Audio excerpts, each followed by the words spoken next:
Caring makes you weak. Now, I know what you are thinking. You are sitting there, maybe feeling a little uncomfortable, maybe even a little angry. How can he say that?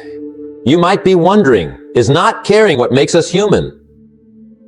Have you ever cared so much about something or someone that it paralyzed you? Have you ever been so invested in an outcome that you could not think straight? That's what I'm talking about. That's the kind of caring that makes you weak. I'm not here to tell you to stop caring altogether. Oh no, that's not it at all. I'm here to help you understand the difference between caring that empowers you and caring that cripples you. Because my friends, there is a difference, and it's as wide as the Grand Canyon. When I say caring makes you weak, I'm talking about a specific kind of caring. It's the kind that keeps you up at night worrying about things you cannot control. It's the kind that makes you sacrifice your own well-being for others who may not even appreciate it. It's the kind that makes you lose sight of your own goals and dreams because you are too busy trying to please everyone else. That kind of caring, it's a trap, it's quicksand. And the more you struggle against it, the deeper you sink. There's another kind of caring, a kind that makes you strong, a kind that propels you forward instead of holding you back. And that's what we are going to talk about today. Let me tell you a story. There was once a young man who cared deeply about his family business.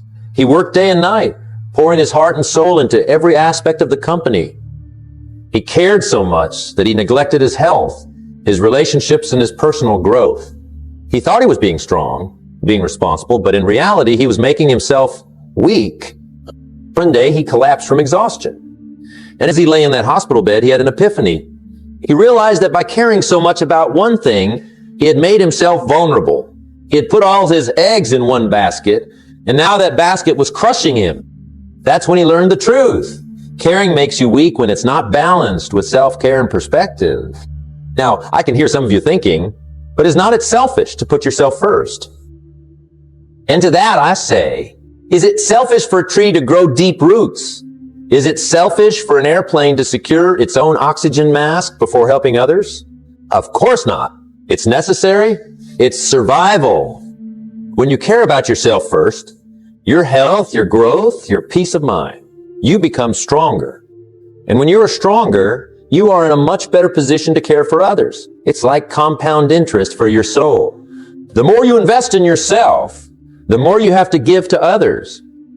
But dig deeper into this idea of caring that makes you weak. It often starts with good intentions. You want to be a good person. You want to help. You want to make a difference. These are all noble goals. But somewhere along the way, things get twisted. You start taking on other people's problems as if they were your own. You begin to feel responsible for everyone else's happiness. You sacrifice your own needs and desires because you think that's what it means to care. And before you know it, you are exhausted. You are resentful. You are weak. Not because you cared, but because you cared in the wrong way. So how do we fix this? How do we care without becoming weak? Well, it starts with understanding that true strength comes from balance. Imagine you are on a seesaw. On one side is caring for others, and on the other side is caring for yourself.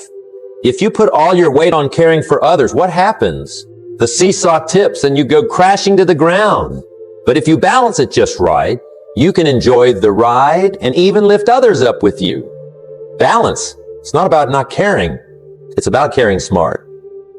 Now, let me give you a few practical ways to care without becoming weak. Set boundaries. Learn to say no. Understand that you cannot be all things to all people. It's okay to have limits. In fact, it's necessary. Prioritize self-care. And I'm not just talking about bubble baths and massages, although those are nice. I'm talking about real, deep self-care, taking care of your health, nurturing your mind, feeding your soul. Because when you are running on empty, you've got nothing left to give. Practice detachment. This does not mean you do not care. It means you care without getting entangled. You offer support without taking on the burden. You give advice without feeling responsible for the outcome. Focus on what you can control. So much of our energy is wasted on things we cannot change. The weather, other people's opinions, the past, let it go. Put your caring energy into the things you can actually influence. Cultivate resilience. Life is going to throw curveballs at you. People you care about will disappoint you. Plans will fall through. But if you are resilient, if you've built up your inner strength, you can weather these storms without being knocked down. Now, I want you to think about someone you admire. Someone who seems to have it all together. Someone who manages to care deeply while still maintaining their own strength and identity. What do they do differently? I'll tell you, they've mastered this balance we are talking about. They know how to give without depleting themselves. They know how to support others without taking on their burdens. They know how to care deeply while still maintaining healthy boundaries. You can be like that too. You have that potential within you, but it takes work. It takes practice. It takes a willingness to sometimes put yourself first, even when it feels uncomfortable. Because that's often what keeps us trapped in this cycle of weak caring. We feel guilty for taking care of ourselves. We feel guilty for saying no. We feel guilty for not solving everyone else's problems. But guilt is a liar. Guilt tells you that you are being selfish when you are really being smart. Guilt tells you that you are not doing enough when you are already doing more than your fair share. Do not listen to guilt. Listen to wisdom. And wisdom says that the strongest, most effective caregivers are the ones who know how to care for themselves. Now, I want you to imagine for a moment what your life would look like if you mastered this balance. If you learned to care without becoming weak. Maybe you would have more energy. Maybe you would feel more fulfilled. Maybe you would actually be able to make a bigger impact because you are coming from a place of strength rather than depletion. Sounds pretty good, does not it? Well, let me tell you, it's possible. It's more than possible. It's necessary. The world needs people who care, but it needs people who care from a place of strength, not weakness. It needs people who can stand firm in their own power while still extending a hand to others. That's the kind of caring that changes lives. That's the kind of caring that moves mountains. That's the kind of caring that makes a real difference. So how do we get there? How do we transform our caring from a source of weakness to a source of strength? It starts with awareness. It starts with recognizing when we are falling into those old patterns of weak caring. You know the signs? Feeling overwhelmed, feeling resentful, feeling like you are always giving and never receiving. When you notice these signs, that's your cue to step back and reassess. Ask yourself, am I caring in a way that empowers me or in a way that depletes me? Am I maintaining a healthy balance or am I tipping the scales too far in one direction? These questions are not always easy to answer. Sometimes we are so deep in the habit of weak caring that we cannot even see it. That's why it's important to have people in your life who can give you honest feedback. People who can lovingly point out when you are sacrificing too much of yourself. But awareness is just the first step. The next step is action. And that's where many people get stuck. They know they need to change, but they do not know how. Or they're afraid of what might happen if they start putting themselves first. The world will not fall apart if you start taking care of yourself. In fact, it might just get a little bit better. Because when you are stronger, when you are more balanced, you have so much more to give. So what does this action look like? It might mean learning to say no to requests that drain you. It might mean setting aside time each day for your own personal growth and development. It might mean having difficult conversations with people who are used to you always putting their needs first. These actions are not always easy. They might feel uncomfortable at first. You might worry that people will not like you as much if you start setting boundaries. But here's the truth. The people who truly care about you will respect your need for balance. And the ones who do not? Well, maybe they were part of the problem all along. When I say caring makes you weak, I'm not advocating for selfishness. I'm not telling you to stop caring about others altogether. That's not the answer, and it never will be.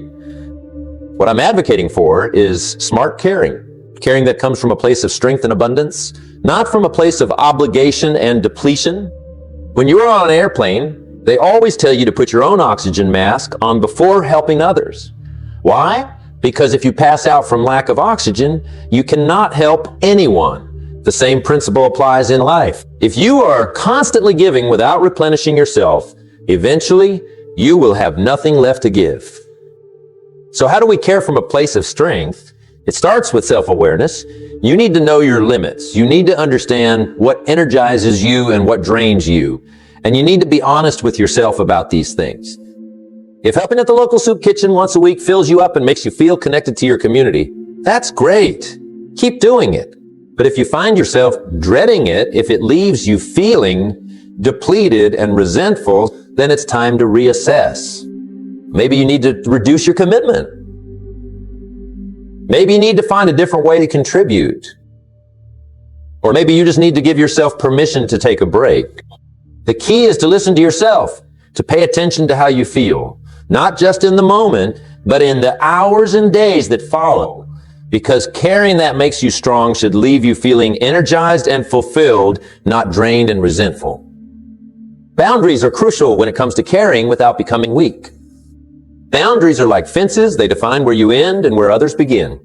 They protect your energy, your time, and your emotional well-being. And contrary to what some might think, having strong boundaries does not mean you care less. It means you care more effectively. When you have clear boundaries, you're able to show up fully for the things and people you care about. You are not spread thin trying to be everything to everyone. Instead, you are focused and intentional with your caring. So how do you set boundaries? It starts with knowing what you are willing to do and what you are not willing to do. It means being clear about your limits and communicating them to others. For example, maybe you are willing to listen to a friend's problems, but you are not willing to solve them for them. Maybe you are willing to help your siblings financially in an emergency, but you are not willing to support them indefinitely. These boundaries might feel uncomfortable at first, especially if you are used to always saying yes. But remember, every time you say no to something that drains you, you are saying yes to something that strengthens you. Many of us are much harder on ourselves than we are on others. We beat ourselves up for not doing enough, for not caring enough, for not being perfect.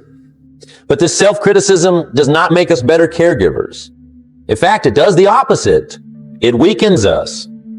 Self-compassion, on the other hand, makes us stronger. It allows us to acknowledge our limitations without shame. It gives us the courage to take care of ourselves without guilt. And it helps us bounce back when we inevitably make mistakes. So how do we cultivate self-compassion? It starts with treating yourself with the same kindness and understanding that you would offer to a good friend. When you are feeling overwhelmed or like you've fallen short, ask yourself, what would I say to a friend in this situation? Then, say those words to yourself. Remember, you are human. You are not meant to be perfect. You are meant to be real, with all the messiness and imperfection that comes with it. And that's okay. In fact, it's more than okay. It's beautiful. Many of us are great at giving. We will bend over backwards to help others, to support them, to be there for them. But when it comes to receiving help or support ourselves, that's where we struggle. We might feel like we are being a burden. We might worry that accepting help makes us weak or needy. Receiving is just as important as giving when it comes to balanced, healthy caring. When you allow others to care for you, you are not just benefiting yourself. You are giving them the opportunity to experience the joy of giving. You are strengthening your relationships through mutual support, and you are modeling healthy behavior for others. So the next time someone offers to help you, try saying yes. Even if it feels uncomfortable, even if you think you can handle it on your own, because sometimes the strongest thing you can do is allow yourself to be cared for. Now, I want to address something that might be on some of your minds. You might be thinking, but what about selflessness? Is not that a virtue? Are not we supposed to put others before ourselves? It's a great question, and it gets to the heart of what we're talking about today. Yes, selflessness can be a beautiful thing, but true selflessness does not mean sacrificing yourself to the point of depletion. It means giving from your overflow. If you have a cup of water and you are constantly pouring it out for others without ever refilling it, eventually you will run dry. But if you keep your cup full, you can pour out for others endlessly without ever running out yourself. That's what we are aiming for here. We want to care in a way that keeps our own cup full, so we always have something to give. So how do we do that? How do we keep our cup full? It's different for everyone, but it often involves things like taking time for self-reflection and personal growth, engaging in activities that bring you joy and fulfillment, nurturing relationships that uplift and support you, taking care of your physical health through good nutrition, exercise, and rest. Continually learning and expanding your mind, connecting with something greater than yourself, whether that's through spirituality, nature, or a cause you believe in. When you prioritize these things, you're not being selfish. You are ensuring that you have the strength and resources to care effectively for others. Sometimes the strongest, most caring thing you can do is to let go. Let go of trying to control outcomes. Let go of feeling responsible for other people's choices. Let go of relationships that consistently drain you without giving anything in return. Letting go does not mean you stop caring. It means you care enough about yourself and the other person to allow natural consequences to unfold.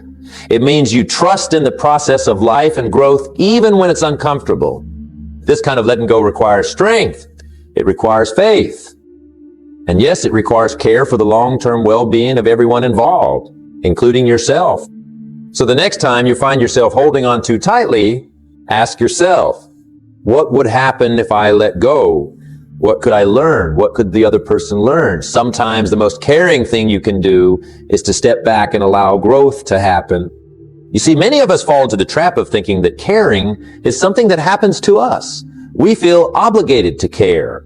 We think we have no choice but to take on other people's burdens. Caring is a choice, and it's a choice you get to make every single day.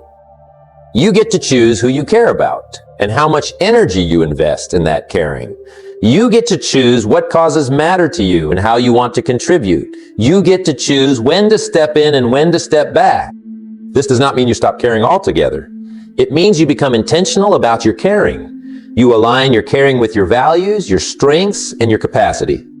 When you approach caring as a choice rather than an obligation, something magical happens. You start to feel empowered rather than drained. You start to see opportunities rather than burdens. You start to recognize that your caring has impact, that it matters. And when you care from this place of choice and empowerment, you become a force to be reckoned with. Think about the people who have made the biggest difference in your life. Chances are, they weren't people who cared out of obligation. They were people who chose to care, who invested their energy intentionally. That's the kind of caring we are aiming for here. When you care without becoming weak, you need to be resilient. Life is going to throw curveballs at you. The people you care about will face challenges. You will face setbacks and disappointments. Resilience is not about never getting knocked down. It's about how quickly you get back up. It's about maintaining your core strength even when the winds of life are howling around you. So how do we build resilience? It starts with perspective, understanding that challenges are not permanent, that setbacks are not failures, but opportunities for growth. It involves cultivating a growth mindset where you see every experience, good or bad, as a chance to learn and become stronger. Resilience also comes from having a strong support system. Remember, caring without becoming weak does not mean you never need help. It means you are strong enough to ask for it when you do. Surround yourself with people who uplift you, who challenge you to grow, who support you when times are tough. And resilience comes from practice. Every time you face a challenge and come out the other side, you are building your resilience muscle. So do not shy away from difficulties. Embrace them as opportunities to grow stronger. Now let's address something that often gets overlooked when we talk about caring. The importance of boundaries. We touched on this earlier, but it's worth diving deeper. Boundaries are not walls. They're not meant to keep people out. They're guidelines that define where you end and others begin. They're tools that help you care effectively without losing yourself in the process. Setting boundaries might feel selfish at first, especially if you are used to always putting others first. But here's the truth. Boundaries are acts of self-care that allow you to show up more fully for others. When you have clear boundaries, you are able to give from a place of abundance rather than scarcity. You are able to say yes to the things that truly matter because you've learned to say no to the things that do not. So how do you set effective boundaries? Start by getting clear on your values and priorities. What's non-negotiable for you? What are you willing to compromise on? Once you have clarity on these things, communicate them clearly and consistently to others. Remember, you do not need to justify your boundaries. No is a complete sentence. And while some people might push back at first, those who truly care about you will respect your boundaries. Self-awareness is like a superpower when it comes to caring effectively. It's about understanding your own emotions, motivations, and patterns. It's about recognizing when you're slipping into old habits of weak caring and having the tools to course. Developing self-awareness takes time and practice. It involves regularly checking in with yourself. How are you feeling? What's driving your actions? Are you caring from a place of strength or obligation? One powerful tool for developing self-awareness is journaling. Take a few minutes each day to write down your thoughts and feelings. Over time, you will start to notice patterns. You will gain insights into what energizes you and what drains you. Another powerful tool is meditation or mindfulness practice. These practices help you develop the ability to observe your thoughts and emotions without getting caught up in them. This can be incredibly valuable when you are in the midst of a challenging caring situation. Many of us have been conditioned to believe that putting ourselves first is selfish, that taking care of our own needs before others is somehow wrong. But this belief is not only inaccurate, it's harmful.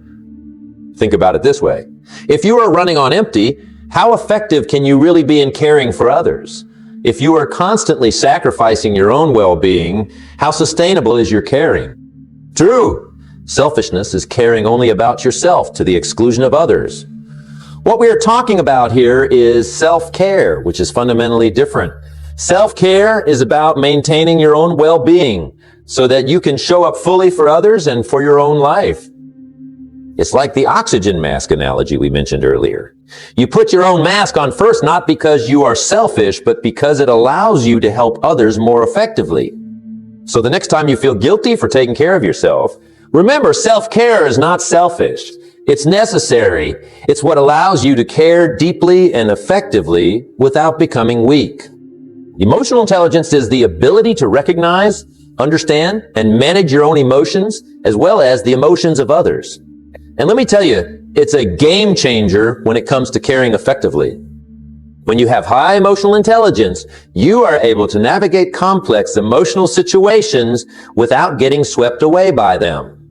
You are able to offer support without taking on other people's emotional burdens as your own. So how do you develop emotional intelligence? It starts with self-awareness, which we've already talked about, but it also involves practicing empathy, the ability to understand and share the feelings of another. Empathy does not mean you have to feel exactly what the other person is feeling. It means you are able to recognize and acknowledge their emotions without being overwhelmed by them. Another key aspect of emotional intelligence is emotional regulation, the ability to manage your own emotions effectively. This does not mean suppressing your emotions. It means being able to experience them fully without being controlled by them. When you combine self-awareness, empathy, and emotional regulation, you become a powerhouse of caring. You are able to connect deeply with others while maintaining your own emotional balance. This compassion fatigue is what happens when you care so much, for so long that you become emotionally exhausted. It's common among people in caring professions, but it can happen to anyone who cares deeply about others or causes. The irony of compassion fatigue is that it can make you less effective at caring. You might find yourself becoming numb, detached, or even resentful towards the people or causes you once cared about deeply. Compassion fatigue is not inevitable.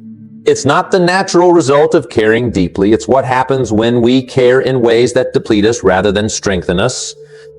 So how do we prevent compassion fatigue? By practicing what some call compassion satisfaction. This involves finding joy and fulfillment in the act of caring rather than solely focusing on outcomes. It means celebrating small victories, acknowledging the positive impact you are making, even if you cannot solve every problem. It means finding ways to recharge and renew your compassion regularly. Remember, caring is not a finite resource that gets used up. When done right, it's renewable energy that can sustain you and those around you indefinitely. It's easy to get caught up in the immediate challenges and struggles of caring, to feel overwhelmed by the needs around us. But maintaining a broader perspective can help us care more effectively without becoming depleted. This might mean zooming out and looking at the bigger picture, remembering that every act of care, no matter how small, contributes to a larger tapestry of compassion and connection in the world. It might mean taking the long view, understanding that change and growth often happen slowly, over time, that the seeds of care we plant today might not bloom until far into the future. And it might mean shifting our focus from problems to possibilities. Instead of getting overwhelmed by what's wrong, we can choose to focus on what could be right, on the potential for positive change and growth. This shift in perspective does not mean we ignore problems or challenges. It means we approach them with hope and creativity rather than despair and exhaustion. Many of us second guess ourselves when it comes to caring. We worry that we are not doing enough or that we are doing too much. We question our motivations and our impact. You are the expert on your own capacity to care. You know better than anyone else what you are capable of, what energizes you and what depletes you. Developing self-trust means learning to listen to your own inner wisdom. It means honoring your instincts and intuitions about how and when to care. This does not mean you never seek advice or input from others, but it does mean that ultimately you trust yourself to make the right decisions about your caring. When you trust yourself, you are able to care more confidently and effectively. You are able to set boundaries without guilt. You are able to give generously without fear of burnout. So how do we develop self-trust? It starts with paying attention to your own experiences. Notice what happens when you follow your instincts versus when you override them. Learn from both your successes and your mistakes. Practice making decisions and standing by them. Start small if you need to. The more you exercise your decision-making muscle, the stronger it will become. And remember, self-trust is not about being perfect. It's about being willing to learn and grow from every experience. We often think of caring as an individual act, something we do on our own. But the truth is, we are not meant to care alone. We are meant to care in community. When we connect with others who share our values and our commitment to caring, something magical happens. We find support, inspiration, and renewed energy. We are reminded that we are not alone in our efforts to make a difference. Being part of a caring community does not mean you all have to care about the same things in the same ways. It means you support each other in your individual caring journeys. You celebrate each other's successes. You offer comfort and encouragement during challenging times. So how do we build or find these caring communities? It might mean connecting with others who share your passions or causes. It might mean forming a support group with others who are navigating similar caring challenges. It might even mean creating your own community, starting a group or initiative that brings together like-minded individuals who want to make a difference. Remember, caring in community does not mean you lose your individuality. It means you gain strength, support, and perspective that can help you care more effectively without becoming weak. Many of us have been taught that true caring is selfless, that we should give without expecting anything in return. And while there's beauty in unconditional giving, this belief can lead us down the path of weak caring if we are not careful. The truth is, healthy caring involves a balance of giving and receiving. It's not about keeping score or expecting a direct return on your investment. It's about recognizing that energy needs to flow both ways for any relationship or system to be sustainable. This might mean being open to receiving care from others when you need it. It might mean setting up systems of mutual support where everyone contributes and everyone benefits. It might even mean recognizing the indirect ways you benefit from your acts of caring. The sense of purpose, the connections you form, the personal growth you experience. Remember, reciprocity in caring does not diminish the value or sincerity of your care. If anything, it enhances it by making it more sustainable and authentic. Caring effectively is not a destination you reach once and then you are done. It's an ongoing journey of learning, adapting, and evolving. The world is constantly changing. The needs of those we care about are changing, and we ourselves are changing. To care effectively without becoming weak, we need to be willing to continually learn and grow. This might mean seeking out new knowledge and skills related to your areas of caring. It might mean being open to feedback and willing to adjust your approach when needed. It might mean exploring new ways of caring, or even discovering new areas where your care is needed. It might mean learning more about yourself, your strengths, your limitations, your patterns. Remember, every experience, whether it feels like a success or a failure, is an opportunity to learn and grow.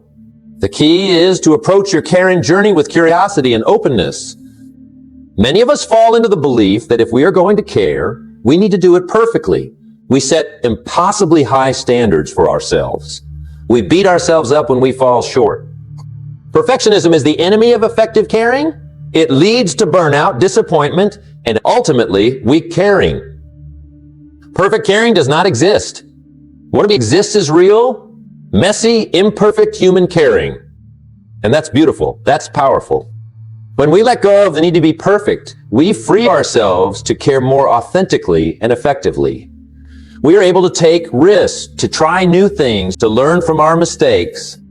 So the next time you find yourself striving for perfection in your caring, take a step back. Remind yourself that your best is enough, that imperfect action is better than perfect inaction. We often focus so much on the challenges and struggles of caring that we forget to celebrate our successes, no matter how small they might seem. Celebration is not frivolous. It's not a waste of time or energy. It's a vital part of sustainable, effective caring. When we celebrate our caring efforts and their impacts, we renew our energy. We remind ourselves why we care in the first place. We strengthen our resilience for future challenges. Celebration does not have to be grand or elaborate. It might be as simple as taking a moment to acknowledge a small victory. It might be sharing your success with a supportive friend or community. It might even be celebrating the mere fact that you showed up, that you tried, regardless of the outcome. Remember, every act of care, no matter how small, is worth celebrating, because every act of care contributes to making the world a little bit better. Caring effectively without becoming weak requires us to be flexible, to be willing to adapt our approach based on changing circumstances, new information, or feedback. This might mean being open to new ways of caring. It might mean recognizing when our current approach is not working and being willing to try something different. It might even mean being flexible in our definition of what caring looks like. Sometimes the most caring thing we can do is step back and allow others to find their own solutions. Flexibility in caring does not mean we abandon our values or our commitments. It means we are willing to find new ways to express those values and fulfill those commitments. Remember, the goal is not to stick rigidly to one way of caring. The goal is to care effectively and sustainably in ways that strengthen both ourselves and those we care about. We touched on this earlier, but it's worth revisiting because it's so important. Boundaries are not limitations on your caring. They're the framework that allows your caring to be sustainable and effective. Think of boundaries like the banks of a river. They do not restrict the flow of water. They channel it, giving it direction and power. In the same way, boundaries channel your caring energy. They help you focus your efforts where they will be most effective. They protect you from overextending yourself or being taken advantage of. Setting and maintaining boundaries takes practice. It might feel uncomfortable at first, especially if you are used to saying yes to every request for help. But remember, every time you say no to something that drains you, you are saying yes to something that energizes you. Every boundary you set is an act of self-care that allows you to show up more fully for the things and people you truly care about. Many of us want our caring to have a big impact. We want to solve big problems, to make significant changes. And while these are noble goals, they can sometimes lead us down the path of weak caring if we are not careful. Sustainable impact is about consistent, ongoing efforts rather than grand, one-time gestures. It's about creating ripple effects that continue long after our initial act of care. This might mean focusing on small, consistent actions rather than trying to do everything at once. It might mean investing in long-term solutions rather than quick fixes. It might even mean shifting our focus from outcomes to processes. Instead of fixating on specific results, we can focus on creating systems and environments that foster ongoing positive change. Remember, sustainable impact is not about being a superhero. It's about being a consistent positive force in the world. It's about creating change that lasts even when we are not actively involved. Self-reflection is like a compass that helps us navigate our caring journey. It allows us to check in with ourselves regularly to ensure we are staying true to our values and taking care of our own needs. This might involve setting aside time each day or week for quiet contemplation,